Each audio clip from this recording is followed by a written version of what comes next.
রহমতুল্লাহি ওয়া বারাকাতুহু। সুধী দর্শক, আমার নাজমুল ইসলাম চ্যানেল থেকে আপনাদের সবাইকে শুভেচ্ছা রইল। আজ আমি যে বিষয়ে বলবো সেটা হচ্ছে বাংলাদেশ, ইন্ডিয়া এবং ইউরোপ এবং এর সাথে বাংলাদেশ ওতপ্রোতভাবে জড়িত আছে। অর্থাৎ ট্রাম্পের আমেরিকা, ইন্ডিয়া, ইউরোপ এবং বাংলাদেশ, এই চারটে দেশের মধ্যে একটা যোগসূত্র আছে, একটা চুক্তি, একটা রাজনীতি,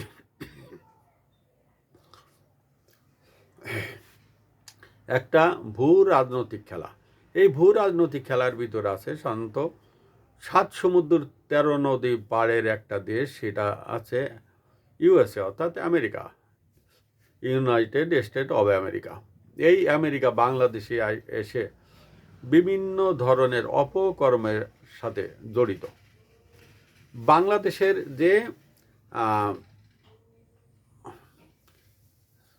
বিভিন্ন ভূ রাজনৈতিক খেলা চলছে এই ভারত এবং চায়নাকে নিয়ে, সেই ভারত এবং চায়নাকে তারা দমন করার জন্য বিভিন্ন ধরনের কলাকৌশল অবলম্বন করছে। যেমন তারা বাংলাদেশে কিন্তু একটা ঘাঁটি চায়, এবং সেটা কিন্তু সেন্ট মার্টিনে।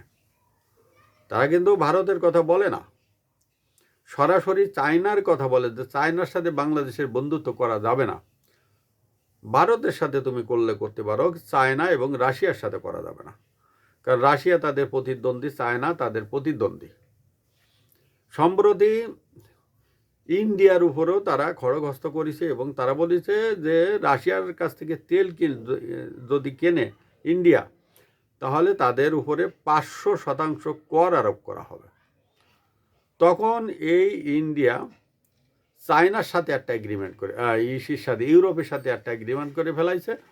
তারা একটা চুক্তি করেছে, সেই চুক্তির মধ্যে কোনো পণ্যের 0% ট্যারিফ, এই 0% ট্যারিফে তারা ব্যবসা করবে ইউরোপের 28টি দেশের সাথে। এবং এই 0% ট্যারিফের মধ্যে আছে বাংলাদেশের যেমন গার্মেন্টস পণ্য, এইরকম ইন্ডিয়াও গার্মেন্টস পণ্য আছে। বাংলাদেশ গার্মেন্টস পণ্য ইউরোপে দেয় প্রায় $30 বিলিয়ন, কিন্তু সেখানে ইন্ডিয়া দেয় আছে আপনার $8 বিলিয়ন, আর বাংলাদেশ দেয় $30 বিলিয়ন। তাই সেখান থেকে দেখা যাচ্ছে যে বাংলাদেশ 0% ট্যারিফে, অর্থাৎ কোনো শুল্ক ছাড়াই ইউরোপে বাংলাদেশের $30 বিলিয়ন গার্মেন্টস পণ্য ঢোকে।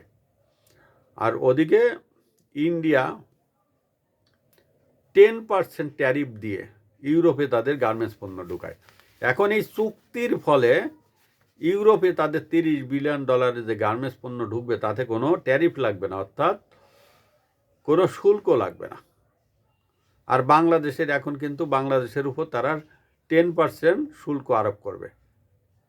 ইন্ডিয়ার তুলা, ইন্ডিয়ার সুতা নিজস্ব, এটা দিয়ে তারা গার্মেন্টস পণ্য তৈরি করে ইউরোপে পাঠাবে। আর বাংলাদেশ তুলা এবং সুতা দুটোই বাইরে থেকে কিনে, সম্ভবত এগুলো এখন বাংলাদেশ আগে ইন্ডিয়া থেকে আনতো, এখন ব্রাজিল থেকে আনছে। এগুলো কিনে তারা গার্মেন্টস পণ্য তৈরি করে তারা ইউরোপে পাঠাবে। অর্থাৎ ইন্ডিয়া যে শার্ট 20 টাকায় দিবে, আমাদের সেই শার্ট তৈরি করতে লাগবে 40 টাকা। এই আছে অবস্থা। তখন আমরা প্রতিযোগিতায় টিকতে না পারি, আমাদের শিল্পটা বন্ধ করে দিতে হবে, এবং আমাদের অনেক শ্রমিক বেকার হয়ে যাবে। এই আমাদের 5ই আগস্টে যে আন্দোলনটা হলো, এই আন্দোলনের ফসল হিসেবে ইন্ডিয়া যে খেলাটা দেখালো, বাংলাদেশ কিন্তু ইউরোপের সাথে এমন একটা চুক্তি করতে পারত, কিন্তু ইউরোপের সাথেও বাংলাদেশ একটা দ্বন্দ্বে জড়ায় আছে। কারণ ইউরোপের একটা দেশ যুক্তরাজ্য, তাদের সাথে আমাদের একটা দ্বন্দ্ব। আমরা এই দ্বন্দ্বে না দৌড়াইলেও পারতাম, অনেক পথ ছিল। এদিকে ইউরোপের সাথে আমেরিকার দ্বন্দ্ব, ইউরোপের সাথে আমেরিকার দ্বন্দ্ব ফিনল্যান্ড নিয়ে। ফিনল্যান্ড প্রয়োজন আছে আমেরিকার, তা যার কারণে ইউরোপের সাথে আমেরিকার এই ফিনল্যান্ড নিয়ে দ্বন্দ্ব, এবং ফিনল্যান্ডকে আমেরিকা জোর করে দখল করতে চায়, যার কারণে ইন্ডিয়া এবং ইউরোপ কাছাকাছি চলে গেছে। ওদিকে বাংলাদেশ এবং আমেরিকার নির্বাচনের 3 দিন আগে একটা চুক্তি করতে চায়, সম্ভবত 9 তারিখে আমাদের একটা চুক্তি হবে আমেরিকার সাথে, যেখানে আমেরিকার অনেক পণ্য বাংলাদেশে ঢুকবে, যেমন ডেইরি পণ্য আছে, অনেক গুঁড়ো দুধ টুধ এগুলো আছে, এগুলো বাংলাদেশে ঢুকবে, এবং তরল দুধও আছে। যে তরল দুধগুলো আমি পেপারে দেখলাম, যে আমরা এই যে প্রাণ দুধ টুধ আছে না, চকলেট দুধ, এইগুলো আমরা খাইলে পুরা প্যাক ধরে খাওয়া লাগবে। কিন্তু আমেরিকার যে দুধটা, যে এখন আমি একটু খাইলাম, আবার 2 দিন পরে 6 মাস পরে খাইলেও সমস্যা নেই, ওইভাবে মুখটা বন্ধ করে রেখে দেব। ওদের দুধটা ঠিক এভাবেই করা।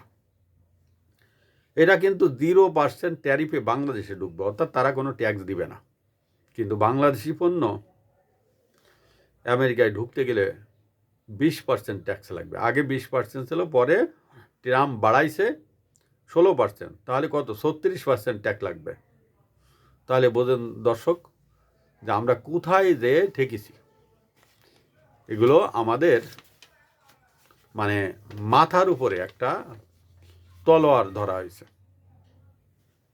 সুধী দর্শক, আসসালামু আলাইকুম ওয়া রাহমাতুল্লাহি ওয়া বারাকাতুহু।